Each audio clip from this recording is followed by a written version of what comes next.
वरवसेन जननी दिठम देविंदविंदवंदम वंदे तं सर्वदा शिरसा।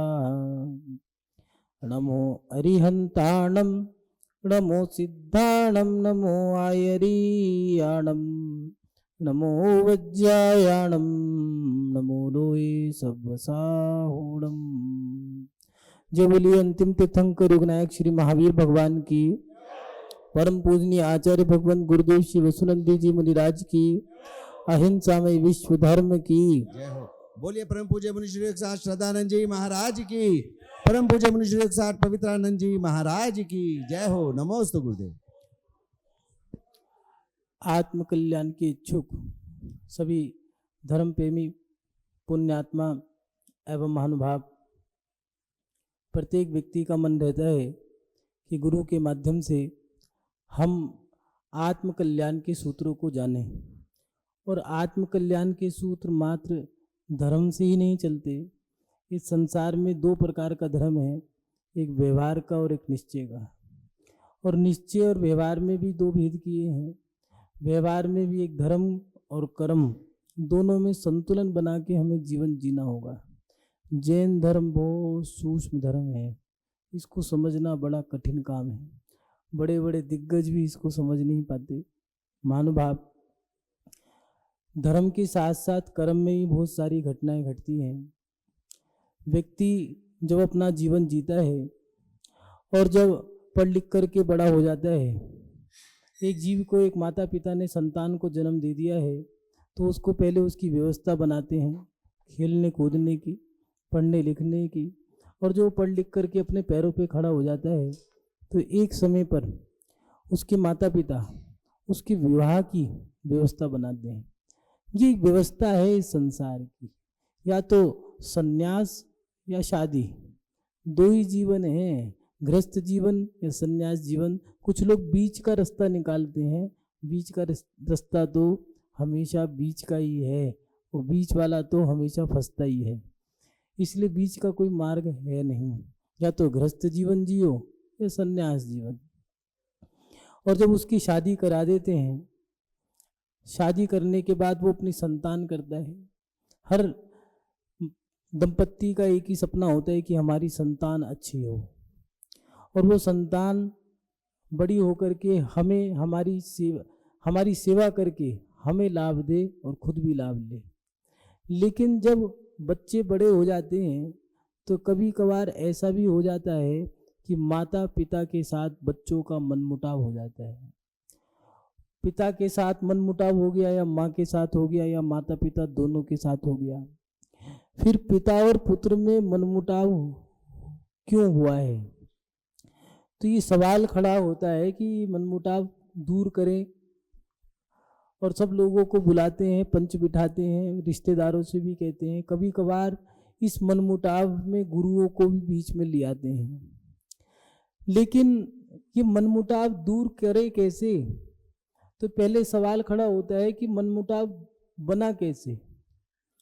मनमुटाव दूर करना है, तो मनमुटाव दूर करने के लिए उन मनमुटाव के कारण क्या हैं ये पैदा करो।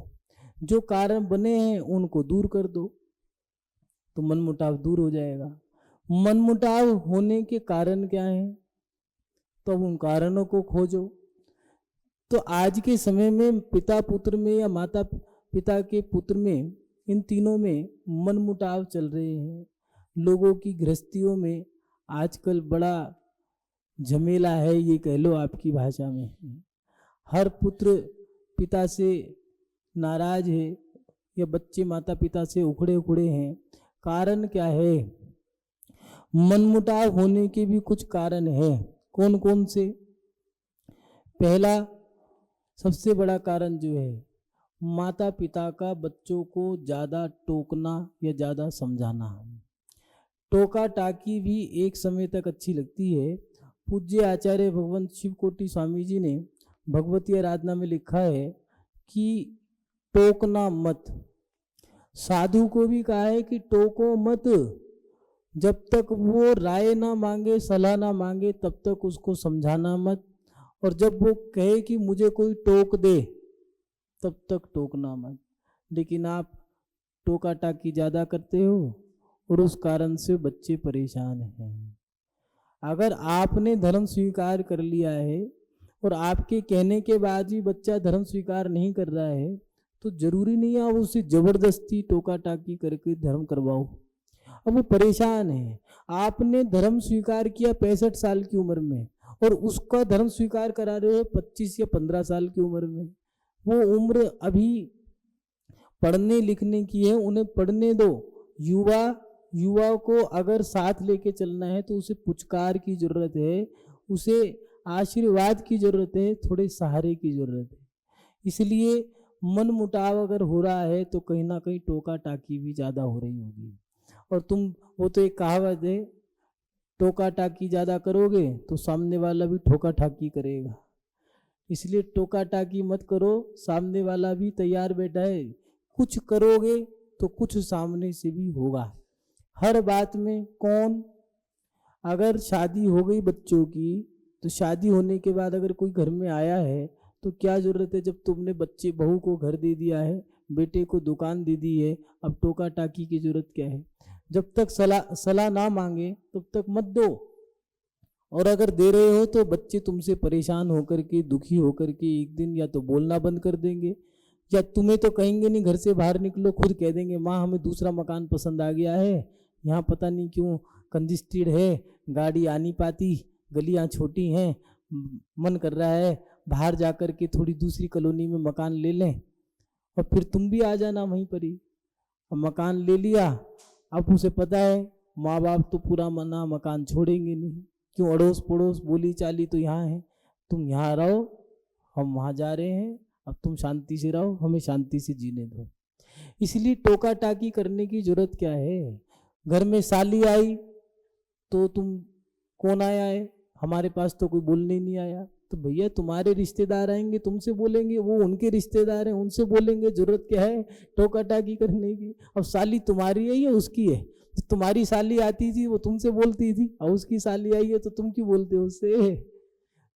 तो इसलिए थोड़ा सा समझना पड़ेगा, हर चीज में कौन आया है, कौन जा रहा है, क्या आ रहा है, क्या जा रहा है, किसको दे रहे हो, किससे ले रहे हो। अब बच्चे बड़े हो गए हैं, शादी कर दी है, तो ज़्यादा टोका टाकी करने की जरूरत नहीं है। ज़्यादा टोकोगे, अगर बच्चे का मन अभी, सलाह दो लेकिन एक बार दो। पिता के दायित्व को निभाना है तो समय के अनुसार आपको क्रिया करनी होगी, समय के अनुसार आप उसे संस्कार दे दो, उसे आप सलाह दे दो, कोई बात नहीं। लेकिन अगर वो एक बार में समझ गया, 2 बार में समझ गया, ठीक है, तीसरी बार सलाह मत देना, वो तुम उसके दुश्मन बन जाओगे। अगर किसी बच्चे का शादी करने का मन नहीं कर रहा है, आज के समय में बच्चे शादी देर से करते हैं, देर से करने लग गए या देर से करवा रहे हैं उनके यार दोस्त मित्र। लेकिन याद रखना, अब उन्हें कह दिया जब नहीं मान रहे तो ठीक है भैया, अब उन्हें चोट खाने दो। जब वो कहते हैं बादाम खाने से अकल आती है, अकल बादाम खाने से नहीं ठोकर खाने से आती है। तो ठोकर खा लेंगे तो अकल आ जाएगी, उन्हें पता लग जाएगा। जब 30 साल की उम्र में शादी करेंगे, 70 साल की उम्र में जाकर के अपनी जिम्मेदारियों से फ्री होंगे, और फिर जब मन करेगा कि हम अपना भी कल्याण कर लें, अब बैठे रहो बिस्तर पे। तो इसलिए टोका टाकी ज़्यादा ना करें। दूसरी बात, माता पिता का बच्चों से भेदभाव करना। आपने बचपन में ही बच्चों से कहना शुरू कर दिया है कि ये मेरा है, ये तुम्हारा है, छोटा मेरा बड़ा तुम्हारा। क्या जरूरत थी ये बात कहने की। अब वो बच्चा बड़ा होने के बाद आपसे भी कह रहा है माँ तुम तो भाई की हो, मैं तो पिता की सेवा करूँगा। ये भेदभाव करना गलत है। आपने अगर सोचा है कि उसको मैं ऐसे फ्लैट दे दूंगा, उसको ये दूंगा, उसको वो दूंगा, क्या जरूरत थी ऐसे सोचने की। और अगर सोच भी लिया, पहली बात तो सोचना नहीं चाहिए। कई बार ऐसा होता है कि हम आने वाली चीज़ों को पहले ही कर डालते हैं। जैसे शिशुपाल की माँ ने जब दिव्य वाणी हुई थी कि शिशुपाल ये दिव्य पुरुष है, इसे मारो मत, तो उसने पूछा ये क्या हुआ, इसकी जो 2 हाथ ज़्यादा हैं या आंखें जो ज़्यादा हैं ये कैसे ख़त्म होंगी। तो उन्होंने कहा जो जिसकी गोद में जाकर के इसके जो भव्य पुण्य आत्मा होगा उसकी गोद में जाके इसके हाथ और नेत्र ये कम हो जाएंगे जो ज़्यादा हैं। फिर उन्होंने पूछा इसकी मृत्यु का कारण कौन होगा? जिसकी गोद में ये जाएगा और जिसकी गोद में जाकर के दोनों हाथ से ज़्यादा जो हाथ हैं और जो नेत्र ज़्यादा हैं उसकी गोद में जाते के साथ ही ये खत्म हो जाएंगे और वही इसकी मृत्यु का कारण बनेगा। तो श्री कृष्ण जी की गोद में जाकर के शिशुपाल के जो नेत्र ज़्यादा थे या फिर जो हाथ ज़्यादा थे वो कम हो गए। तो उसकी माँ रोने लगी, कहने लगी तू मेरी बेटे की मृत्यु का कारण बनेगा। उन्होंने कहा क्यों, तुम्हें कैसे पता? तो उन्होंने कहा कि ये दिव्यवाणी हुई थी, मैंने उसी समय पूछ लिया था कि मेरी बेटे की मृत्यु का कारण कौन होगा। तो श्री कृष्ण जी ने बहुत बढ़िया बात कही थी कि तुमने गलती कर दी, जो रहस्य हैं उन्हें रहस्य ही रहने देती, रहस्य वाली बातों को उघाड़ना नहीं चाहिए था। महानुभाव, उससे व्यक्ति परेशान होता है, दुखी होता है। हम अपने जीवन में बच्चों के सामने वो बात ना करें जो बात नहीं करनी है। बच्चों के इसलिए कमरे भी अलग होते हैं, पिता के कमरे भी अलग होते हैं। एक गेस्ट रूम होता है तो एक होस्ट रूम होता है, एक होस्ट सीट भी होती है। माने अपने जो बुजुर्ग होते हैं, ग्रैंडफा ग्रैंड मदर, उनके कमरे भी अलग दिए हैं। अंग्रेजों ने भी स्वीकार किया है इस बात को कि उनके कमरे अलग होने चाहिए, बड़ों के कमरे अलग होते हैं। ऐसे ही अपने साधुओं के जीवन में भी दिए, आचार्यों का कक्ष अलग होता है, उपाध्यायों के कक्ष अलग हैं, पढ़ने वाले शिष्य जो हैं उनके कक्ष अलग होते हैं। ऐसी आरिकाओं की महिलाओं के कक्ष अलग दिए हैं। क्यों? मर्यादाएं बनी रहे। आप लोग कहीं ना कहीं मर्यादाओं को भंग कर रहे हैं। जो बात कहने की नहीं थी वो बात भी आपने कह दी। क्या जरूरत थी मजाक मजाक में बात कहने की, मैं तो बड़े बेटे की हूँ, छोटे की नहीं हूँ। अब उसके मन में, बच्चों के दिल कागज की तरह हैं, जो छापोगे वो छप जाएगा और वो कोरा कागज है। इसलिए बच्चों में भेदभाव नहीं करना चाहिए। पुरुषार्थ भी हमें सावधानी से करना पड़ेगा, इसलिए बच्चों के अंदर भेदभाव नहीं करना चाहिए। तीसरी बात, समय अनुसार माता पिता के अंदर भी परिवर्तन आ जाना चाहिए। आपने बच्चे को जन्म दे दिया है, पाल पोस के बड़ा कर दिया है। पाल पोस के बड़ा करने के बाद आप बच्चे को खिला दिया, पिला दिया, निला दिया, धुला दिया, पढ़ा दिया, लिखा दिया, उसके पैरों पे उसे खड़ा कर दिया, उसकी शादी कर दी, उससे बच्चे हो गए हैं, उसको व्यापार भी दे दिया, दुकान दे दी है, उसकी पत्नी को मकान सौंप दिया है।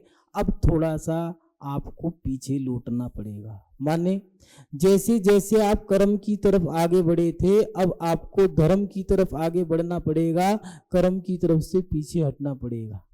ये याद रखना, जो अपने आचार्यों की व्यवस्था है, प्राचीन परंपराएं हैं या फिर ये शास्त्रों की जो व्यवस्थाएं हैं, आचार संहिताएं हैं, ये बहुत सटीक हैं। पहले बच्चों की शादी करके 45 साल में फ्री हो जाया करती थी। 18 साल की उम्र में लड़की की शादी नहीं होती थी तो माता पिता को चक्कर आने लगते थे, रातों की नींद नहीं आती थी। 20 साल 21 साल की उम्र में लड़की की शादी कर दिया करते थे।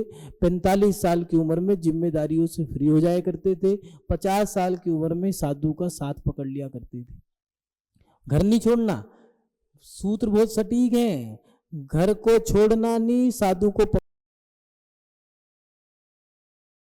छोड़ना नहीं है, साधु को पकड़े रखना। कुछ लोग क्या करते हैं, घर छोड़ करके सीधा साधु के पास चले गए। नहीं भैया, अभी तुम्हारी परीक्षा लेंगे, ठहरो, तुम भक्त बनने लायक भी हो या नहीं। और ये तो गुरुकुल में प्रवेश का मतलब भी जानते हो, ये तो गुरुकुल में प्रवेश का मतलब है शिष्य बनना, भक्त नहीं। तो भैया तुम्हारी परीक्षा लेंगे, परीक्षा लेने के बाद स्वीकार कर लें, बहुत बड़ी बात है। तो इसलिए घर को छोड़ना नहीं है और गुरु को पकड़े रखो, ये सूत्र है। इसलिए पहले 45 साल की उम्र से लेके 50 साल तक अब गुरु के पास जाते जा रहे हैं। आना जाना, बिहार कराना, लौट के आ गए। 4 महीने चतुर्मास में रुक गए, फिर अपना घर में रह लिए।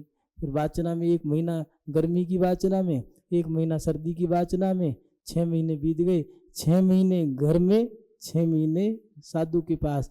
तालमेल बिठा के पूरा वर्ष हो गया समाप्त। ऐसे अपने जीवन को जीना होगा, समय के अनुसार अपने आप को परिवर्तन भी करना होगा। ज़्यादा बोलना भी हानिकारक होता है। सोने का मुकुट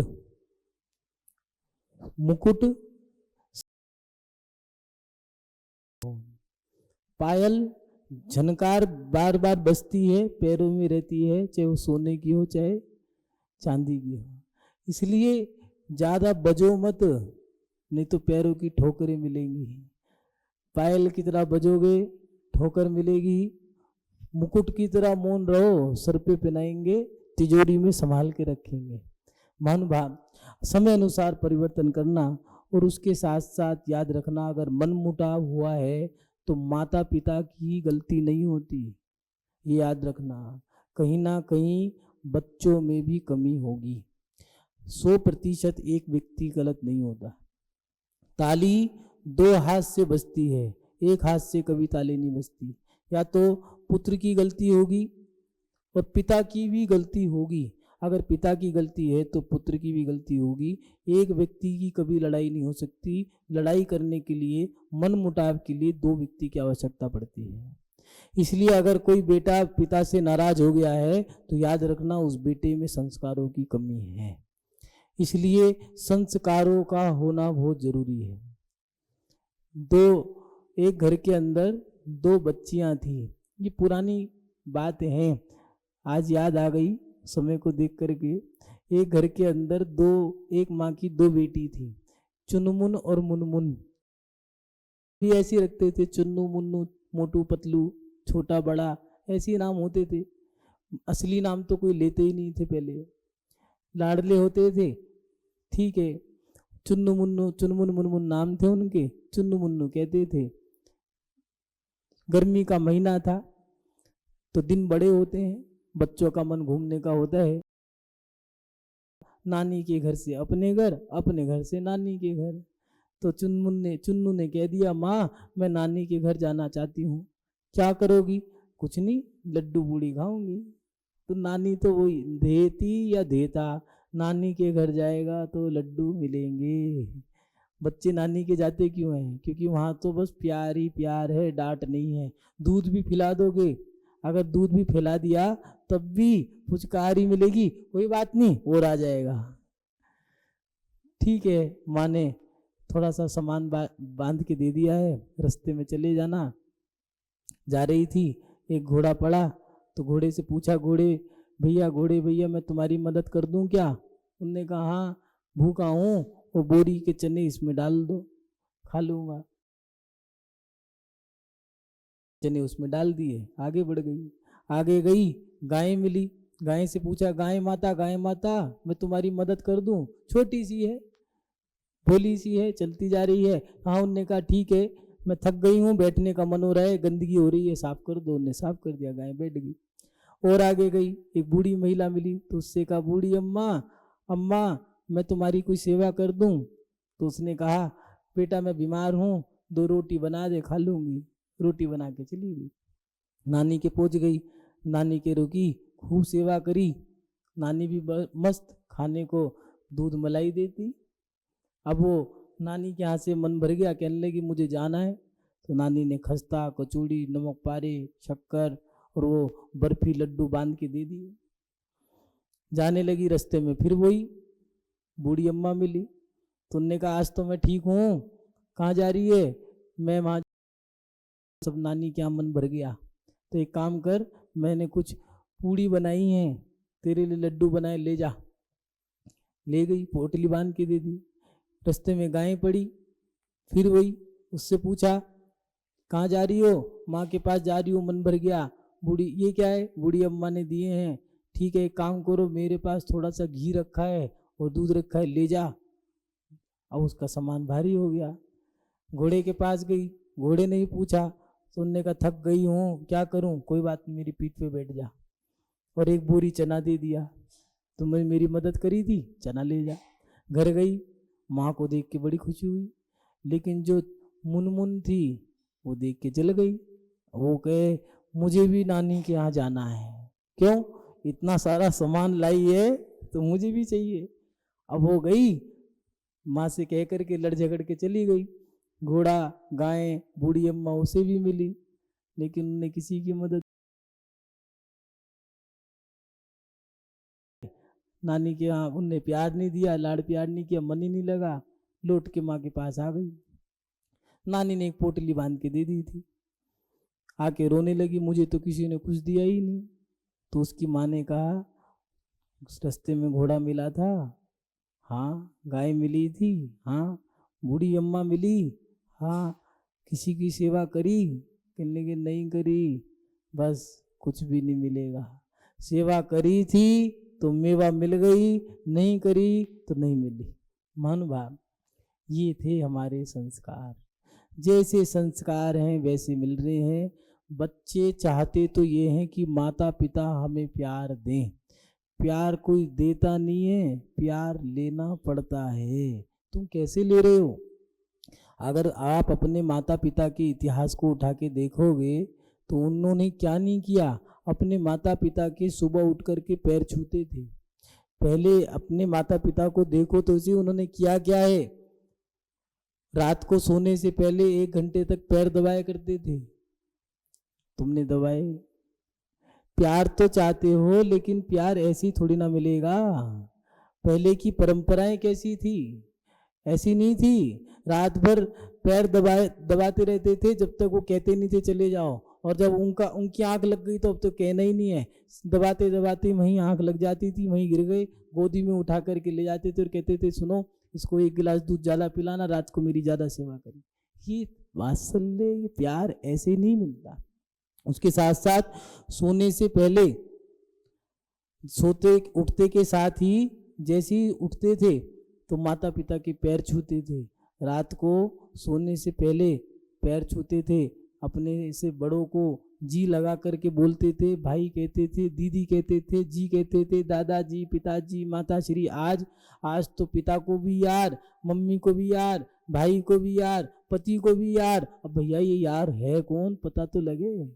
जो वेश्याओं के पति होते हैं उनको यार कहते हैं, लेकिन हम तो माता पिता को भी यार कह रहे हैं, भाई बहन को भी यार कह रहे हैं, यार दोस्तों को भी यार कह रहे हैं, अब तो गुरुओं को भी यार कहने लग गए। मान भाई, ये हमारे जीवन में जो संस्कारों की कमी है, उन संस्कारों के कारण हम परेशान हैं, दुखी हैं। अगर माता पिता के साथ बच्चे का मनमुटाव हो गया है तो कहीं ना कहीं दोनों की कमी है, बच्चे में संस्कारों की कमी है। अरे जब तुम छोटे थे, वो तुम्हें डांटते थे, तुम्हें अच्छा लगता था, और अगर वो रूठ जाते थे तो कहते थे माँ रूठ गई, मेरे से बोलो तब कुछ खाऊंगा। और अब बड़े हो गए, उन्होंने कुछ डांट दिया तो तुम क्या बन गए? याद रखना, तुम छोटे हो, तुमने अगर अपने आप को बड़ा मान लिया, यही तुम्हारी मूर्खता है। अरे पिता माता पिता के सामने बड़े कैसे हो गए? रावण कितना भी बड़ा हो, लेकिन उसकी माँ ने उसको खूब डांटा था कि तूने गलत कर दिया। नहीं मानी बात अलग है, लेकिन डांट, माता पिता को बड़े होने के बाद भी बच्चों को हाथ उठाने के, बच्चों पे हाथ उठाने का अधिकार है, लेकिन उस बच्चे पे आचार्य भगवंत शिवकोटि स्वामी जी ने कहा है, गुरु ताड़ित कर सकता है शिष्य को लात मार के भी, लेकिन हर शिष्य को नहीं। जो उसका प्रिय होगा उस शिष्य को ताड़ित करेगा। अगर किसी बच्चे को पिता पीट रहे हैं, मार रहे हैं, डांट रहे हैं, टोक रहे हैं, तो याद रखना वो पिता तुम्हें चाहता है, वो तुम्हें चाहते हैं। हर किसी को नहीं टोका जाता है।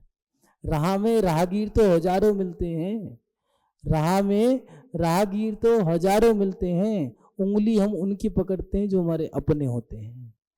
महानुभाव, हम अपने जीवन में अगर मन मुटाव पैदा कर रहे हैं तो उन मन मुटाव के कारण को तभी पकड़ लो, छोड़ो मत। अगर आप ज़्यादा टोका टाकी कर रहे हो तो ये आपके बड़प्पन में अभी कमी है। बड़ों को एक समय पर समझाना भी बंद कर देना चाहिए, जब तक सलाह न मांगे। ये बात याद रखना, ये बहुत बड़ा काम है। बच्चा अपने सामने गलत काम कर रहा है, लेकिन क्या करें? तो भैया अब इंतजार करो, जब उसका हाथ जल जाएगा, ठोकर खा जाएगा, अकल आ जाएगी, फिर पूछेगा अब क्या करूं, अब एक काम कर, उस पे जा कर के नारियल का तेल लगा ले, ठीक हो जाएगा। ऐसे ही चोट खाने पर कभी कभार ऐसा होता है दिल पत्थर का करना पड़ता है। इसलिए माता पिता को बात बात में टोकना नहीं चाहिए। उसके साथ साथ माता पिता को बच्चों में भेदभाव नहीं करना है, और उसके साथ समय अनुसार परिवर्तन और बच्चों में माता पिता को संस्कार भी देने चाहिए। अगर 9 गुरुजी कहा करते हैं 9 महीने की साधना है। जो माता गर्भवती हुई है वो माता और वो पिता दोनों 9 महीने तक अपने जीवन को थोड़ा सा सावधानी से जी लें। 9 महीने अगर साधना कर लें तो 90 साल उनके सुरक्षित हो सकते हैं। 9 महीने अगर उन्होंने अपने बच्चे को संस्कार दे दिए, जैसे ही पति और पत्नी के साथ दोनों का मिलन होता है और संभोग की क्रिया होती है, अंतर मुहूर्त में संतान जीव पैदा हो जाता है, गर्भ में उत्पन्न हो जाता है, संतान उत्पन्न हो गई है। उस समय से लेकर के प्रसूति तक आपको बहुत सावधान रहना होगा। संस्कार प्रत्येक क्षण देने होंगे। ये संस्कार आपको जिंदगी भर काम आएंगे। अगर बच्चा आपसे मनमुटाव कर रहा है तो गलती कहीं ना कहीं माता पिता की है। 2 साल के बच्चे की थाली में आलू का पराठा आया कैसे? 8 साल की लड़की को छोटे छोटे कपड़े पहनाए किसने? बच्चा उल्टा माता पिता से बोला कैसे? उसकी संगति गंदी हुई कैसे? कहीं ना कहीं हमारा संस्कार देने का जो तरीका था या वो संस्कार जो हमने दिए थे उनमें कमी रह गई। और दूसरी बात, सबसे अनमोल की चीज़ जो है, अगर मन मुटाव हो गया है किसी पुत्र और पिता में, माता और बेटे में, या माता पिता के साथ बच्चों में, तो उस मन मुटाव को दूर कैसे करें? तो मन मुटाव करने का एक ही उपाय है, समझौता। समझौता कैसे होगा? समझौता होता है 2 व्यक्तियों में समझौता होगा जब दोनों के दोनों झुकेंगे। दोनों को झुकना पड़ेगा। अगर पिता कहें कि मैं नहीं झुकूंगा, वो मेरा बेटा है, मैं उसके सामने कैसे झुक जाऊं, तो याद रखना झुकना हमेशा बड़ों को ही पड़ता है। चाहे वो भगवान हो, चाहे वो गुरु हो, चाहे वो माता हो या पिता हो, झुकना तो बड़े को ही पड़ता है। और जब बड़ा झुक जाता है तो छोटा तो पानी पानी हो जाएगा। इसलिए अपने जीवन में सबसे अच्छा सूत्र है क्षमा। हमारे आचार्यों ने 15 दिन का प्रतिक्रमण दिया है, सुबह शाम का भी दिया है, पक्ष का दिया है, और चौमास का 6 महीने का ये प्रतिक्रमण की व्यवस्था बनाई है। क्यों? क्योंकि प्रतिक्रमण करने के बाद आपस में क्षमा मांगो। जो बैर भाव हुए हैं, जो जीवों की हत्या हुई है, क्षमा मांग करके उस पाप को मही की मही बंद कर दो, खत्म कर दो। ऐसे ही अगर पिता और पुत्र में मनमुटाव हो गया है तो पिता और पुत्र दोनों आपस में अब समझौता कर लो। थोड़ा तुम झुको, थोड़ा हम झुकें। आपस में प्रेम के माध्यम से, झुकाव के माध्यम से, सरलता और सहजता के माध्यम से हम अपने इस मन मुटाव को, पिता पुत्र के टकराव को दूर कर सकते हैं। महानुभाव, अगर पिता और पुत्र का टकराव हो रहा है तो जो कारण बताए हैं उन कारणों को दूर कर लें। वही कारण अगर आप दूर करते हो तो वही उपाय बन जाएंगे और आप अपने जीवन में आनंद से जीवन जी सकते हो। और सबसे बड़ा जो सूत्र दिया था कि अपने जीवन में गृहस्थ जीवन से भी थोड़ा सा पीछे हटें, विरक्ति के साथ जीवन जिए। आसक्ति का जीवन आपको हमेशा परेशान ही करेगा। 50-60 साल के बाद साधु से जुड़ जाएं। घर वाले वैरागी के, धर्मात्मा के दुश्मन होते हैं। वो नहीं चाहते कि मैंने नहीं छोड़ा तो तुम्हें कैसे छोड़ने दूंगा।